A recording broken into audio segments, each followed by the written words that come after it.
Sasakay tayo ng bus number 63 papunta ng Rim Island. Tapos from Rim Island naman, sasakay tayo ng shuttle bus papunta ng MBZ station ng Etihad Rail. So ayan nga, ako lang mag-isa ang laman ng bus. Welcome to Etihad Rail Shuttle Bus. At sa loob ng bus, meron din charging point, USB at saka Type-C. Ayan, malapit na tayo sa station guys. At meron silang pa-service from bus stop papunta ng MBZ station ng Etihad Rail. So ayan, maiksi lang naman yun guys, pwedeng lakarin. Medyo tamad lang tayo maglakad kasi mainit. Alam na.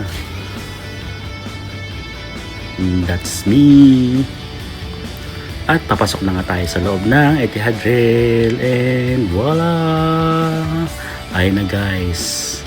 Welcome to Etihad Rail. Yan ang MBZ station. At papunta na nga tayo sa loob ng ating train.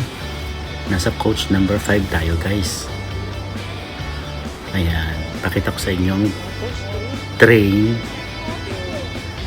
Ayan siya. Ang gandun.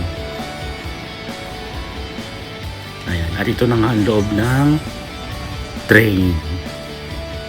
Ayan. Biyahe na tayo guys. Punta tayo ng Fujairah. Bye for now, Abu Dhabi. See you later in the afternoon.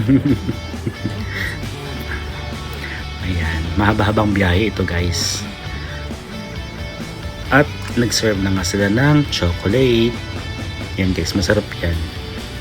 So ang biyahe natin is umaabot ng mahigit 2 oras mula Abu Dhabi hanggang Fujairah. Tapos bukod sa chocolate, nag-serve din sila ng kape. Ayan. And then bukod sa kape, meron din karakti. And syempre, bukod din sa karakti, meron din silang pa-sandwich. 'Di ba? Ayan ang sandwich. Kain tayo guys. At nandito na nga tayo sa Fujairah. We arrive at Fujairah station na. Welcome to Fujairah. Ayan na guys. Palabas na tayo ng station at sakay tayo ng bus. Take note ba guys ha. May bayad yung bus. 7 dirhams per ride. Pupunta tayo ng city center. Ayun guys. Dito tayo sa city center ng Fujairah.